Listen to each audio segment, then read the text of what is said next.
আন্তর্জাতিক মঞ্চে এক বোমা ফাটানোর মতো ঘোষণা দিল ইরান। পরমাণু নিয়ে জানালো তাদের পরবর্তী কর্মসূচি। তেহরানের এই বড় ঘোষণা ঘিরে মাথা চাড়া দিয়ে উঠেছে যুক্তরাষ্ট্রের, বাড়ছে উদ্বেগ আর উত্তেজনা।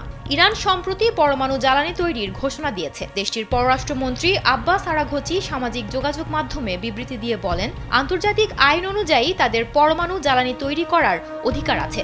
এই ঘোষণাটি এমন এক সময় এসেছে যখন ওমানে তেহরান ও আমেরিকার মধ্যে পরমাণু চুক্তি নিয়ে চতুর্থবারের মতো আলোচনা হওয়ার কথা ছিল, কিন্তু সেটি হঠাৎ করে বন্ধ হয়ে গেছে। কাতার ভিত্তিক সংবাদ মাধ্যম আল জাজিরা তাদের এক প্রতিবেদনে এসব তথ্য তুলে ধরে।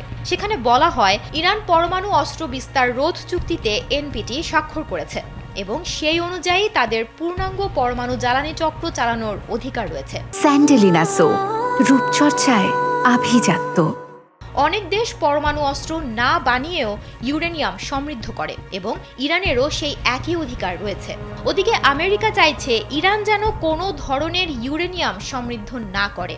এর জবাবে আরাঘচি বলেন, বেশি বেশি দাবি আর উত্তেজনাপূর্ণ কথা বললে আলোচনার সফল হওয়ার সম্ভাবনা কমে যায়। এর আগে আমেরিকার পররাষ্ট্রমন্ত্রী মার্কো রুবিও বলেছিলেন, যারা ইউরেনিয়াম সমৃদ্ধ করে তারাই পরমাণু অস্ত্রের মালিক হয়। তবে জার্মানি, জাপান ও ব্রাজিলের মতো দেশ ইউরেনিয়াম সমৃদ্ধ করা সত্ত্বেও তাদের কোনো পরমাণু অস্ত্র নেই।